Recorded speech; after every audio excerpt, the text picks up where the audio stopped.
Hello मेरे प्यारे बच्चों, आप लोग को मेरा प्यार भरा नमस्कार। कैसे आप लोग? अच्छे हैं? चलिए आज हम लोग फिर से एक बार कूलाम के नियम को पढ़ते हैं। और आज हम लोग कूलाम के नियम की जितनी भी बातें हैं, सारी बातों को, यह नियम कहाँ से आया, किसने खोज किया, कहाँ कहाँ कार्य करता है, कब कब इसका इस्तेमाल होता है, कहाँ पे प्रयोग करते हैं, आज हम लोग इस वीडियो में कूलाम की सारी बातों को पढ़ने वाले हैं। केवल उनका डिराइवेशन ही नहीं करेंगे, आज हम लोग कूलाम के विषय में जितना भी प्रश्न बनता है उन सारे प्रश्नों को पढ़ेंगे। इसलिए पूरे वीडियो में मेरे प्यारे विद्यार्थियों आप लोग बने रहिए और ध्यान से बातों को समझिए। आज जो है कूलाम का नियम आपको ऐसा बताएंगे जो कभी भूलने वाला ही नहीं है। आज के बाद बिल्कुल आपको याद हो जाएगा। आज इसकी सारी चीजें हम बता देंगे, किसके बीच संबंध है, किसके से नियम से इसका तुलना होता है। तो चलिए आज स्टार्ट करते हैं कूलाम का नियम। ध्यान से देखिए कूलाम का नियम क्या है, पहले लिखेंगे, पहले ध्यान से उसके बारे में समझिए। देखिए कूलाम का जो नियम है वह क्या है भाई, लिखा है वैद्युत स्थैतिकी का सबसे महत्वपूर्ण नियम है। जो आपका वैद्युत स्थैतिकी है, जो हम लोग पढ़ते हैं वैद्युत स्थैतिकी, जिसमें आवेश क्या होता है, स्थिर होता है। तो स्थिर आवेश में सबसे महत्वपूर्ण नियम क्या है, कूलाम का नियम है। सबसे महत्वपूर्ण नियम किसका नियम है, कूलाम का नियम है। और कह रहा है, देखिए पॉइंट नोट कर लीजिए, कूलाम के नियम का खोज कौन किया, फ्रांस के वैज्ञानिक है। कौन है, फ्रांस के वैज्ञानिक हैं चार्ल्स अगस्टिन डी कूलाम। जो चार्ल्स अगस्टिन डी कूलाम है, इन्होंने क्या किया, अपने ही नाम पर स्थिर वैद्युतिकी के अंतर्गत एक नियम बनाया जिसे हम कहते हैं कूलाम का नियम। क्या बोलते हैं, कूलाम का नियम। ये कहां के वैज्ञानिक थे, ये फ्रांस के वैज्ञानिक थे। इन्होंने क्या बताया, इन्होंने नियम दिया कि दो स्थिर विद्युत आवेशों के बीच क्या लगता है, बल लगता है। इन्होंने बताया कि अगर दो आवेश क्या है, स्थिर है, जैसे देखिए यहां एक आवेश है, यह आवेश क्या है, प्लस है, यह आवेश क्या है, माइनस है। इन आवेशों के बीच क्या लगता है, बल। इन आवेशों के बीच में क्या लगता है भाई, इन आवेशों के बीच में बल लगता है। ये कौन बताया, कूलाम। तो पॉइंट पहले समझिए, कूलाम का नियम अभी पढ़ेंगे, पहले बात समझिए। जो आपका स्थिर वैद्युतिकी है, जिसमें आवेश स्थिर होते हैं, उसमें जो सबसे महत्वपूर्ण नियम है वो कूलाम का नियम है। ये कहां के वैज्ञानिक है, फ्रांस के वैज्ञानिक है। इनका पूरा नाम देखिए लिखा है चार्ल्स अगस्टिन डी कूलम्ब। यानी इन्होंने कूलम्ब वाला जो नाम है, इसी नाम से क्या किया, अपना नियम बनाया, जिसे कहते हैं कूलाम का नियम। क्या होता है कूलाम का नियम, समझिए। देखिए कूलाम का नियम होता है दो स्थिर बिंदु आवेशों के बीच जो लगने वाला वैद्युत बल है। वैद्युत बल दो प्रकार का होता है, या आपका आकर्षण भी होता है। क्या होता है भाई, यह बल आपका आकर्षण भी होता है, और क्या होता है, प्रतिकर्षण। इसे हम लोग क्या कहते हैं, आकर्षण बल अथवा प्रतिकर्षण बल। क्या कहते हैं, प्रतिकर्षण बल। जो वैद्युत बल होता है वह आकर्षण भी होता है, और क्या होता है, प्रतिकर्षण। तो दो आवेशों के बीच जो कूलाम का नियम है, यह है दो आवेशों के बीच लगने वाला जो वैद्युत बल होता है, उन आवेशों के मात्राओं, जो उन आवेश है, उन आवेशों के जो मात्रा है के गुणनफल के समानुपाती होता है। क्या होता है, समानुपाती। और जो बीच की दूरी होती है उसके वर्ग के क्या होता है, व्युत्क्रमानुपाती। जो आवेश होता है, अगर आवेश Q1 और Q2 है, तो जो बल है आवेश के मात्राओं के गुणनफल के अनुक्रमानुपाती और उनके बीच की दूरी के वर्ग के व्युत्क्रमानुपाती। यही कूलाम ने बताया। कूलाम ने बताया कि अगर दो आवेश है तो उनके बीच जो वैद्युत बल लग रहा है, उस वैद्युत बल का जो मान होता है उन आवेशों के गुणनफल के समानुपाती और उनके बीच की दूरी के वर्ग के क्या होता है, व्युत्क्रमानुपाती होता है। ठीक है, अब इसका गणितीय रूप देखो दिया है। अगर दोनों आवेश Q1 और Q2 है और बीच की दूरी r है, तो जो उसका फार्मूला होता है गणितीय रूप में यह होता है F बराबर K Q1 Q2 अपान R स्क्वायर। देखिए जैसे किताबी भाषा हम आपको समझा रहे हैं, अभी अलग से भी समझाएंगे, घबराइएगा नहीं, अभी इसको अलग से भी समझाएंगे। जो पॉइंटें हैं सारी पॉइंट समझिए, इसके बाद हम इसको अपनी भाषा में सरल रूप से भी समझाएंगे। जो यहाँ पर K है, K का मान होता है 1/4 पाई एप्सिलॉन नॉट और इसका मान होता है 9 गुणे 10 घाते 9। ठीक, गणितीय रूप इसका यह है, इनके बीच जो बल लग रहा है। और पता है जो वैद्युत बल है उसका मात्रक क्या होता है, न्यूटन। क्या होता है, न्यूटन होता है।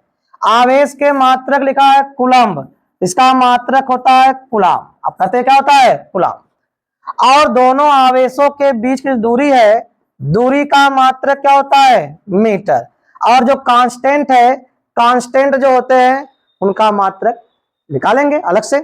यहाँ पे कहीं कहीं नियत मान होता है, यहाँ जो कांस्टेंट के है इसका मात्रक निकालेंगे, इसका मात्रक आएगा न्यूटन मीटर स्क्वायर प्रति कूलाम स्क्वायर। ठीक है, चलिए आगे बढ़िए। अब दिया है नियम से संबंधित कुछ महत्वपूर्ण बातें। बल का प्रकार, अभी हम लिखे थे कि वैद्युत बल दो प्रकार का होता है, आकर्षण होता है और प्रतिकर्षण होता है। आकर्षण बल होता है और क्या होता है, प्रतिकर्षण बल होता है। अब देखो आकर्षण बल कब होगा, अगर एक आवेश दोनों प्लस है या दोनों क्या है माइनस। जो दोनों स्थिर आवेश हैं, अगर दोनों स्थिर आवेश या तो प्लस हो या तो दोनों स्थिर आवेश माइनस हो, तो उनके बीच का बल क्या होगा, प्रतिकर्षण। और एक प्लस एक माइनस हो तब क्या होगा, आकर्षण।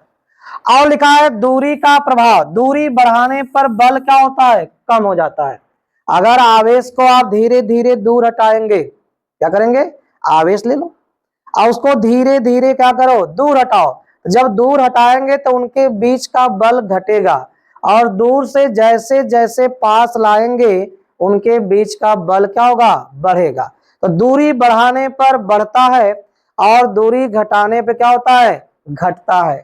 ठीक है, अब लिखा है कूलाम के नियम की विशेषता। क्या इसकी विशेषता है भाई, यह केवल स्थिर आवेशों पर लागू है। जो कूलाम का नियम है वह केवल स्थिर आवेश, दो आवेश क्या हो, स्थिर हो। अगर आवेश स्थिर है तो यह वहीं पर लागू है, अगर आवेश गतिशील है तो वहां पर यह लागू नहीं होता है। जो इनके बीच बल लगता है, करा बल सदैव दोनों आवेशों को जोड़ने वाली रेखा के अनुदिश लगता है। अगर दो आवेश है, इनके बीच जो बल होगा, इन आवेश को जो रेखा जोड़ती है, जो रेखा मिलाती है, उसी के अनुदिश होगा, उससे अलग नहीं होगा। जो आपका लिखा है कि यह एक अदिश नहीं बल्कि क्या है, सदिश। जो वैद्युत बल है वैसे भी आप जानते हो कि बल क्या होता है, सदिश है। तो वैद्युत बल भी क्या होता है, जो वैद्युत बल होता है वह भी एक सदिश होता है। क्या होता है, सदिश, अदिश नहीं होता है। क्या होता है, सदिश। यह न्यूटन के गुरुत्वाकर्षण नियम के समान है।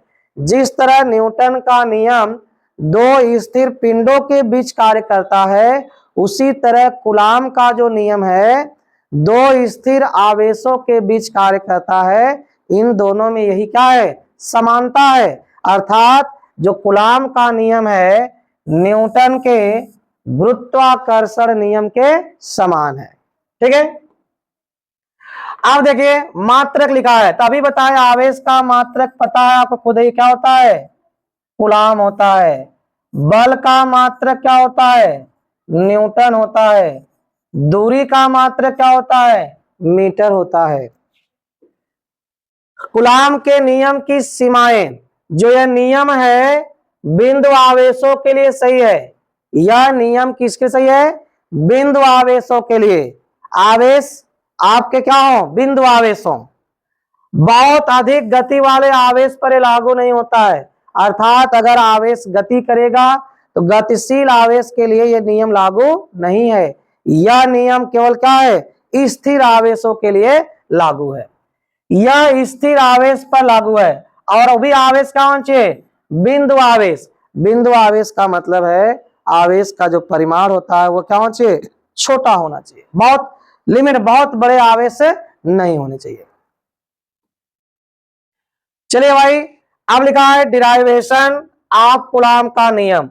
कूलाम के नियम का अगर आपसे परीक्षा में पूछे कि कूलाम के नियम का डिराइवेशन करिए, तो आप तो कूलाम का नियम अभी तक पढ़े, क्या पढ़े, कूलाम के नियम के अनुसार दो स्थिर बिंदु आवेशों के बीच लगने वाला वैद्युत बल उन आवेशों के मात्राओं के गुणनफल के समानुपाती और उनके बीच की दूरी के वर्ग के व्युत्क्रमानुपाती।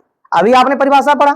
अगर डिराइवेशन कहे तो देखिए सिंपल सा है, दो आवेश ले लो, एक Q1 और एक Q2 और इनके बीच की दूरी ले लो R, और मान लो माना दो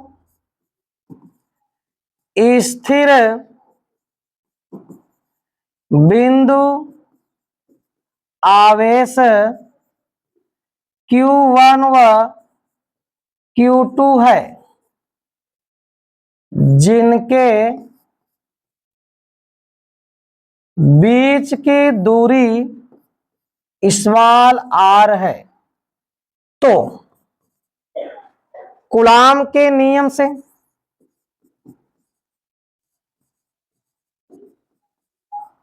कूलाम के नियम से लगने वाला वैद्युत बल क्या होगा भाई, आप जानते हो यह क्या होगा, उनके मात्राओं के गुणनफल के अनुक्रमानुपाती, और यह उनकी बीच की दूरी के वर्ग के व्युत्क्रमानुपाती। अब एक साथ लिख देंगे Q1 Q2 अपान R स्क्वायर। अब जब इस संबंध को हटाएंगे, इस प्रोपोर्शनल को हटाएंगे तो क्या लगाएंगे, कांस्टेंट लगाएंगे। कांस्टेंट क्या होगा, K, Q1 Q2 अपान R स्क्वायर। अब कांस्टेंट K का जो वैल्यू होता है वह होता है 1/4 पाई एप्सिलॉन नॉट। तो यह बराबर हो जाता है 1/4 pi epsilon naught Q1 Q2 बटे R स्क्वायर। यही आपका है डिराइवेशन। कूलाम के नियम क्या है, डिराइवेशन।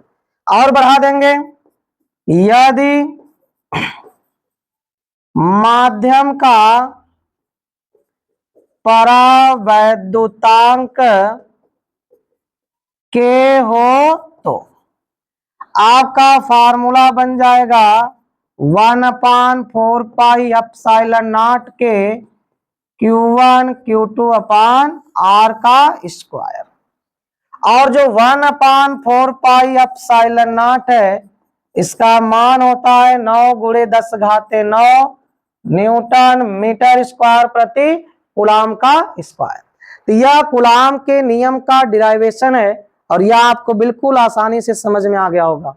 अगर डिराइवेशन करना हो तो इस तरह आप कर लेंगे, केवल परिभाषा लिखना हो तो कूलाम के नियम के अनुसार, पीछे लिखा था कूलाम के नियम के अनुसार दो स्थिर बिंदु आवेशों के बीच लगने वाला वैद्युत बल उन आवेशों के मात्राओं के गुणनफल के अनुक्रमानुपाती होता है तथा उनके बीच की दूरी के वर्ग के व्युत्क्रमानुपाती होता है।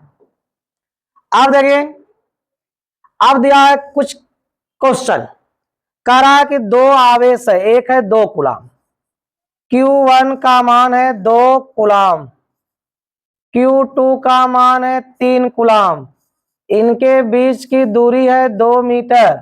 अब इनके बीच वैद्युत बल पूछा है, तो कूलाम का हम लोग नियम पढ़ लिए, उसके बारे में जान गए, एक आध दो प्रश्न कर लेते हैं।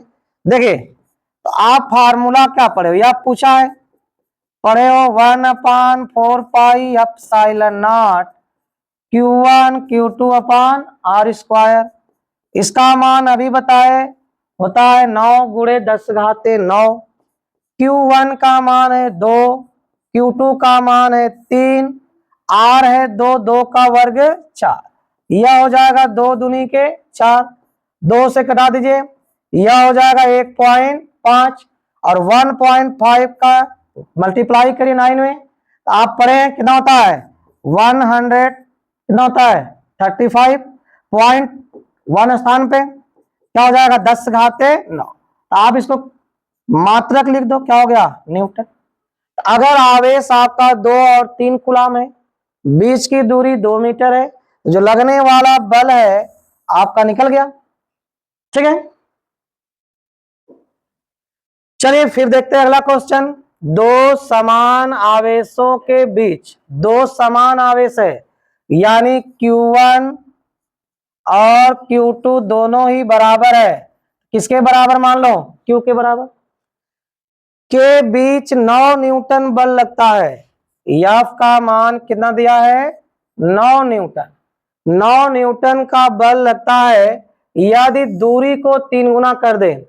जो पहले R है और बाद का R है क्या कर रहा है 3 गुना, यानी यदि R1 आपका R है और R2 3R है तो आपसे बल का मान पूछा है। सबसे पहले आप इसके लिए बल लिखो, F बराबर 1/4 pi epsilon naught Q1 Q2 बटे R स्क्वायर। यह आपका हो जाएगा 1/4 pi epsilon not Q square बटे R स्क्वायर। दोनों का मान बराबर है, यहां भी Q रखेंगे यहां भी Q रखेंगे तो वर्ग हो जाएगा Q का वर्ग। इसका मान दिया है 9। 9 बराबर आपका है 1/4 pi epsilon not Q square upon R square.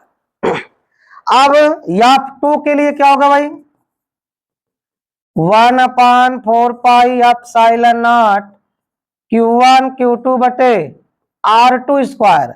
R2 है 3R, तो 1/4 pi epsilon not Q square और यह हो जाएगा 3 का वर्ग 9 R का वर्ग। अब देखिए 1/4 pi epsilon not Q square बटे R स्क्वायर गुणे 9, इतने का मान आपको पता है कितना है 9। 9 से 9 कटे कितना होगा 1। देखिए इस पूरे का मान आपका क्या है 9 है और यही मान यहाँ पे आपका है, तो 9/9 हो गया, कट के 1 हो गया, यानी बल का मान हो जाएगा 1 न्यूटन। कितना हो जाएगा 1 न्यूटन। आगे समझ में, चलिए आगे देखिए। यदि दो आवेश, क्या दिया भाई, यदि दो आवेशों के बीच दूरी आधी कर दी जाए तब बल कितना होगा। आवेश ले लो Q1 Q2, आवेश है Q1 व Q2 और करना क्या है दूरी, पहले की दूरी R1 मान लो R और बाद की जो दूरी है आधी कर देनी है। तो बल F बराबर आपका होगा 1/4 pi epsilon naught Q1 Q2 बटे R1। R1 का मान है R, R1 का मान क्या है R, तो यह हो जाएगा R स्क्वायर। और जो बाद का बल है यह आपका हो गया F1, जो F2 होगा 1/4 pi epsilon naught Q1 Q2 बटे R2 स्क्वायर। यह आपका क्या बन जाएगा 1/4 pi epsilon naught Q1 Q2। यह जो R2 है R2 का मान है R/2। अब यहां रखेंगे तो R का वर्ग बटे 4, 4 आपका ऊपर चला जाएगा 1/4 pi epsilon naught Q1 Q2 अपान R स्क्वायर गुणे 4। अब इस पूरे का मान F1 है, यह हो गया 4 F1, यानी जो बल है वह 4 गुना हो जाएगा। बल क्या होगा, बल हो जाएगा 4 गुना। अगर आप दूरी आधा करेंगे तो बल क्या होगा, बल हो जाएगा 4 गुना, क्या हो जाएगा 4 गुना। अब दिया है दो आवेशों के बीच 16 न्यूटन का बल है, यदि दूरी दोगुनी कर दी जाए तो बल कितना होगा। दो आवेश है, मान लो, माना आवेश Q1 व Q2 है, आवेश क्या मान लिए Q1 और Q2, और दूरी क्या मान ले R, तो बल आपका हो जाएगा 1/4 पाई Q1 Q2 बटे R स्क्वायर। इसका मान दिया है 16 न्यूटन, इसका जो मान है वह दिया है आपका कितना 16 न्यूटन, तो आपका इसका मान हो गया 16 न्यूटन। बाद में कह रहा है दूरी क्या करते हैं दोगुनी, दोगुनी पे निकालो 1/4 पाई Q1 Q2, केवल क्या बदलेगा दूरी कितनी होगी दोगुनी, यह हो जाएगा वर्ग करने पे 4R का स्क्वायर, 1/4 पाई Q1 Q2 बटे R स्क्वायर 1/4 अलग कर लीजिए। अब इस पूरे का मान है 16 न्यूटन, तो 16/4 यानी कितना बार में कटा 4 बार में, तो बल कितना हो गया, बल हो गया 4 न्यूटन। कितना हो गया, अगर आप दूरी को दोगुना करेंगे तो जो बल है 16 न्यूटन से कितना हो जाएगा 4 न्यूटन। कूलाम के नियम के कथन, कथन आपका वही है, दो स्थिर बिंदु आवेशों के बीच जो लगने वाला बल होता है उन आवेशों के गुणनफल के समानुपाती और जो बीच की दूरी है उसके वर्ग के व्युत्क्रमानुपाती, और सूत्र आप पढ़े 1/4 पाई और सीमा, सीमाएं लिखना है, तो जो आपका कूलाम का नियम है वह केवल बिंदु आवेशों के बीच कार्य करता है। कूलाम का जो नियम होता है वह गतिशील आवेशों के बीच कार्य नहीं करता है। कूलाम का जो नियम है उसमें जो लगने वाला बल है दूरी बढ़ाने पर क्या होता है घटता है। तो कूलाम का नियम आप पढ़ लिए क्या होता है, लिख लो फिर से भाई, दो स्थिर बिंदु आवेशों के बीच लगने वाला वैद्युत बल आवेशों के मात्राओं के गुणनफल के अनुक्रमानुपाती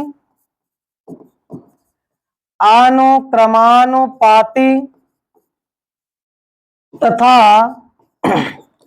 उनके बीच की दूरी के वर्ग के व्युत्क्रमानुपाती होता है, व्युत्क्रमानुपाती होता है। और इसका सूत्र होता है 1/4 पाई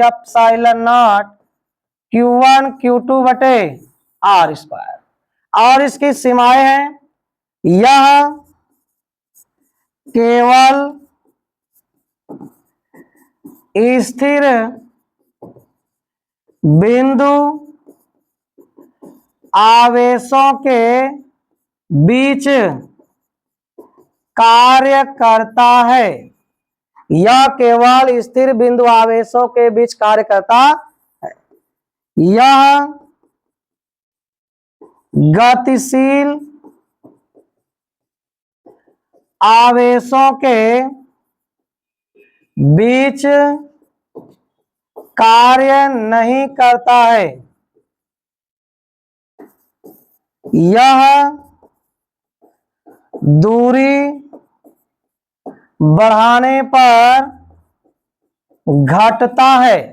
अगर दूरी बढ़ाएंगे तो क्या होगा घटेगा। आगे समझ में, कूलाम के नियम को उदाहरण सहित समझाओ। तो कूलाम का नियम आप समझ लिए वही है, उदाहरण मतलब इसका दो आवेश ले लो, एक Q1 हो गया एक Q2 हो गया, बीच की दूरी आपकी R हो गई, पीछे बताए थे। तो इसमें कूलाम के नियम की परिभाषा, अगर प्रश्न पूछता है कूलाम के नियम को उदाहरण सहित समझाओ, तो कूलाम के नियम की परिभाषा भी लिखना और उसके सूत्र की उत्पत्ति कर देना। अभी पीछे आप पढ़े हो। कूलाम के नियम के आधार पर आकर्षण एवं प्रतिकर्षण बल समझाओ। अभी अभी पढ़े, अभी बताए, बताओ क्या होगा। ये तो आप लोग को बताने के लिए क्वेश्चन है, यह भी क्वेश्चन आपके लिए ही था और यह भी आपके लिए है, क्योंकि सारी बातें हम बता चुके हैं। देखिए आकर्षण कब होगा, जब एक आवेश प्लस और एक आवेश क्या होगा माइनस, तो कौन सा बल लगेगा, आकर्षण बल लगेगा। और जब दोनों प्लस हो या दोनों आवेश क्या हो माइनस हो, तब कौन सा बल लगेगा, प्रतिकर्षण बल लगेगा। माध्यम का परावैद्युत, माध्यम का परावैद्युत बल पर प्रभाव। अब बात समझिए, आपने सूत्र क्या पढ़ा है भाई, आपने सूत्र पढ़ा 1/4πε0 के Q1 Q2 बटे R। अगर माध्यम क्या होता है, माध्यम होता है निर्वात, तो हम K का मान 1 रख लेते हैं और सूत्र क्या बनता है 1/4πε0 Q1 Q2 बटे R।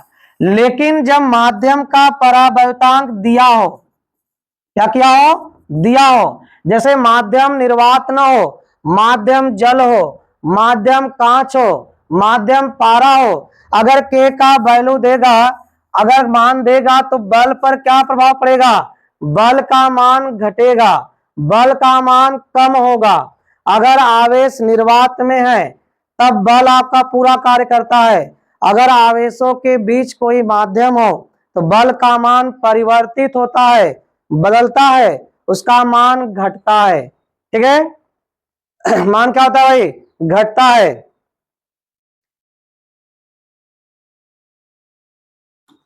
क्या हो जाता है आपका, घटता है ना, ठीक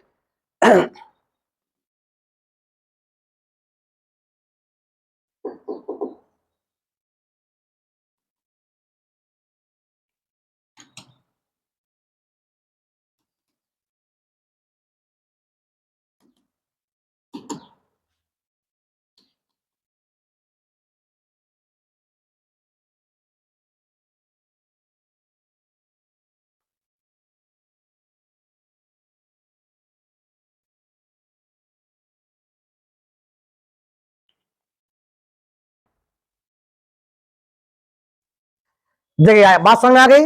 यानी अगर कोई माध्यम हो तो जो माध्यम रख देंगे, जिस निर्वात की जगह क्या हो, जल हो, कांच हो, पारा हो, तो परावैद्युतांक जो K होता है उसका मान दिया रहता है, और जब यहां हम रखते हैं तो बल का मान क्या होता है, परिवर्तित हो जाता है, बदल जाता है। क्या होता है, बदल जाता है। ठीक है, अब यहां दिया है कूलाम के नियम से न्यूटन के गुरुत्वाकर्षण बल की तुलना करना है। देखिए अभी अभी आपने पढ़ा कि कूलाम का नियम जो होता है उसमें आकर्षण और प्रतिकर्षण दोनों होता है, लेकिन न्यूटन ने बताया था उसमें केवल क्या होता है, आकर्षण बल। तो पहला पॉइंट है, ठीक है, कि जो वैद्युत बल होता है, वैद्युत बल, वह आकर्षण और प्रतिकर्षण दोनों होता है, जबकि जो गुरुत्वाकर्षण बल होता है, गुरुत्वाकर्षण बल, यह केवल आकर्षण होता है। ठीक है, जो आपका कूलाम के नियम से वैद्युत बल आता है वह आकर्षण भी होता है और प्रतिकर्षण भी होता है, और जो न्यूटन के नियम से गुरुत्वाकर्षण बल आता है यह केवल क्या होता है, यह केवल आकर्षण होता है। दूसरा, जो वैद्युत बल होता है वह गुरुत्वाकर्षण बल से प्रबल होता है। वैद्युत बल गुरुत्वाकर्षण बल से प्रबल होता है। और तीसरा जो इंपॉर्टेंट है, देखिए जो वैद्युत बल होता है, वैद्युत बल, यह आवेशों के बीच माध्यम पर निर्भर करता है, जबकि गुरुत्वाकर्षण बल माध्यम पर निर्भर नहीं करता है। अगर दो आवेशों के बीच बल है, अगर उसके बीच माध्यम बदलेंगे तो बल का मान बदलेगा। लेकिन अगर पृथ्वी किसी वस्तु को खींच रही है, अगर बीच में आप कोई भी माध्यम लगा दो तो उसके बल के मान में कोई परिवर्तन नहीं होता है। यही बात है कि वैद्युत बल आवेशों के बीच जो माध्यम है उस पर निर्भर करता है, जबकि गुरुत्वाकर्षण बल निर्भर नहीं करता है। तो आज आपने क्या पढ़ा? कूलाम का नियम, वो भी वो पढ़ा जितनी भी कूलाम के नियम की बातें होती है, जितनी भी शर्तें होती हैं, सारी बातें आपने पढ़ा। आपको अच्छे से क्या होगा, कूलाम का नियम समझ में आ गया होगा। ठीक है, तो आज कूलाम का नियम आप समझ लिए। अब देखिए, आपको दिख रहा होगा जो चैनल का नाम है क्या है, English wisdom by VK sir. इससे आपको क्या करिए, इसको सब्सक्राइब करिए, इससे जुड़ जाइए और अपने दोस्तों को क्या करिए, शेयर कर दीजिए। तो ठीक है, आज के लिए इतना ही। चलिए फिर मिलेंगे अगले वीडियो में। आज के लिए बस इतना ही। Good bye.